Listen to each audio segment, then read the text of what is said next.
Olá pessoal, bom dia, boa tarde, boa noite, com muito amor e carinho e a paz do Senhor Jesus a todo o povo de Deus no mundo. Tudo bem com todos? Então eu convido você, vamos juntos em mais uma leitura da Palavra de Deus diária e a chamada é: deixa aquele like que faz toda a diferença, se inscreva no canal, compartilhe e vamos juntos semeando a palavra do reino do amor de Deus a todos aqueles Senhor a quem quiser enviar. Em nome de Jesus. Amém. Querido e maravilhoso Espírito Santo, venha conosco na Tua palavra, nos ensinando o caminho a seguir, em nome de Jesus. Amém. Então, queridos, aqui no capítulo 23 de Gênesis, nós vimos que Abraão lamentou e chorou a morte de Sara. Muito triste ficou, e aí ele viu a necessidade de possuir um lugar para sepultar sua esposa. Aí isso fez com que Abraão se tornasse proprietário de uma pequena área na terra prometida, que isso se torna como já uma antecipação da conquista de todo o país futuramente. Então, vemos que Abraão tinha aquele compromisso e responsabilidade de possuir uma área para sepultar o seu, porque ele via que de fato era uma grande importância, porque assegurava um lugar de descanso para os seus antepassados, futuramente onde vinha acolher toda a sua família. Então, e foi oferecida uma proposta àquele campo, né? E foi colocada a proposta de compra. Assim Abraão mostrou-se disposto a pagar o preço pedido pelaquela terra, né? E porque ele via que aquela era a terra, então ele fez essa proposta e ele teve todo esse cuidado, e isso fica como assim um aprendizado para nós, termos aquele cuidado com os nossos, não é mesmo? No capítulo 24, nós vemos que se faz referência a todo o casamento de Isaac. Por quê? Porque parecia indicar que a vida de Abraão já estava chegando ao fim. E Abraão houve aquela preocupação, né? Porque a partir daí o cumprimento da promessa já estaria vinculado à pessoa de Isaac e o seu casamento. Então Abraão fez com que o seu servo fizesse uma promessa a ele, que ele iria até lá onde morava a parentela dele, que seria o seu irmão Labão, para que ele conseguisse uma das suas filhas para casar com Isaac. E assim foi feito. O moço foi, sobre juramento, Abraão ele foi. E lá ele ficou observando quem seria a moça. E ele ficou ao redor daquele poço e viu aquela moça, que aqui a palavra diz que considerava ainda, ela saiu Rebeca, filha de Betuel, filho de Milca, mulher de Naú, irmão de Abraão, trazendo um cântaro no ombro. E a moça era muito formosa de aparência, virgem, que nenhum homem havia possuído. E ela desceu à fonte e encheu o cântaro e subiu então. Então, a partir daí, aquele moço viu que poderia ser aquela moça. E ele viu a gentileza. Ele pediu água, ela deu água, deu a ela, a ele e os seus animais. Então ele ficou muito agradecido, ele conversou com ela, e ela muito gentil, muito educada, e propôs-lhe hospitalidade. Ela foi uma mulher hospitaleira, uma mulher meiga.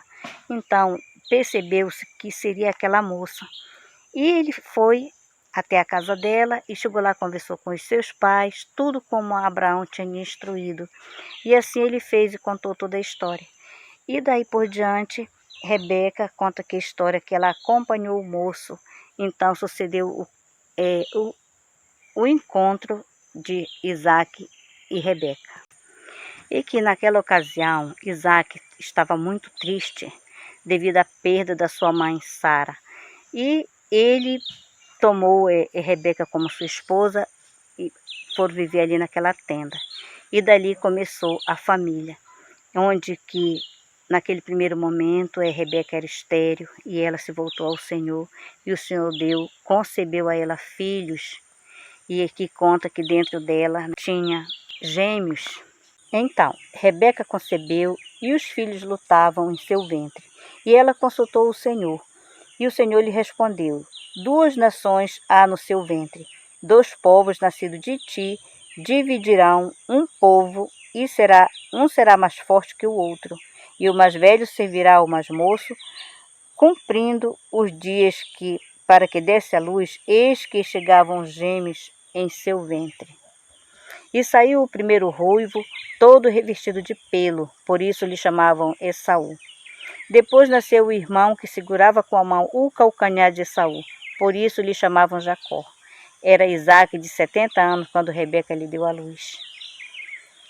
Então, aí a gente vê aqui, cresceram os meninos, e Esaú saiu perito caçador, homem do campo. Jacó, porém, pacato e habitava em tendas. Isaque amava Esaú, porque se saboreava da caça, e Rebeca, porém, amava Jacó. Tinha Jacó feito um cozinhado, quando esmorecido veio do campo Esaú. E lhe disse: peço-te que deixes de comer um pouco desse teu cozinhado vermelho, pois estou esmorecido. Daí chamar-se Edom. E disse Jacó: vende-me primeiro o teu direito de primogenitura. E ele respondeu: estou a ponto de morrer, de que me aproveitará o direito de primogenitura?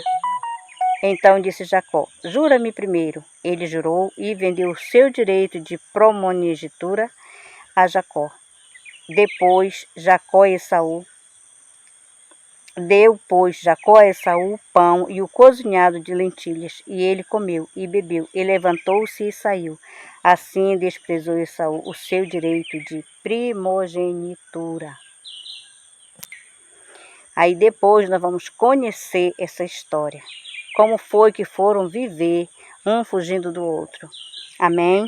Porque aqui no capítulo 26, nós vamos ver que o que o Senhor disse. O Senhor apareceu e disse a Isaque: não desça ao Egito, fica na terra que eu te disser. E habita nela e serei contigo, e te abençoarei, porque de ti e a tua descendência darei toda esta terra. E te confirmarei o juramento que fiz a Abraão teu pai. Multiplicarei a tua descendência como as estrelas do céu, e lhe darei toda esta terra. Na tua descendência serão abençoadas todas as nações da terra. Porque Abraão obedeceu a minha palavra e guardou os meus mandados, e os meus preceitos, e os meus estatutos, e as minhas leis. Então, queridos, a gente vê aqui que continua a bênção. E aqui no capítulo 26, Isaque permaneceu lá onde ele estava, em Gerar. E mais uma vez, como se aconteceu com Abraão, aconteceu agora com Isaque. Ele se encontra com aquele rei, o rei Abimeleque. Mais uma vez a questão dos poços. Então, a gente vê que uma das coisas que Isaque fez quando cresceu, foi abrir poços de seu pai. Os poços que Abraão tinha feito, eles haviam sido entulhados pelos inimigos. E aí, o próprio nome de Isaque já diz: aquele que com os poços fizeram com que os poços fluíssem novamente. Significa riso, houve alegria. Ele foi desentulhar os poços que os inimigos haviam entulhado, os poços que o seu pai teria aberto. Creio que podemos extrair dessa história a ideia de que o riso, a alegria, o Espírito Santo abrirão os poços profundos que existem dentro de cada um de nós. Quantos poços entulhados, muitas vezes nós se deparamos com eles, não é mesmo? Então, poços que podem ter sido entulhados pelos inimigos e através da depressão, do desânimo, da decepção. Então não desista, vá em frente, sorria, né? e deixe que a alegria de Deus borbulhe dentro de você agora mesmo, de mim e você. Gente, para mim esse capítulo aqui, esses capítulos que nós lemos, foi assim de uma imensa profundidade e aprendizado. Então eu oro ao Senhor, querido Deus e Pai, Deus, muito obrigado pela Tua palavra, porque ela se faz presente na nossa vida, porque com elas nós aprendemos o caminho a seguir. Muito obrigada, Deus, em nome de Jesus. Amém. Então, queridos, receba meu abraço e venha comigo no próximo vídeo. Tchau, tchau.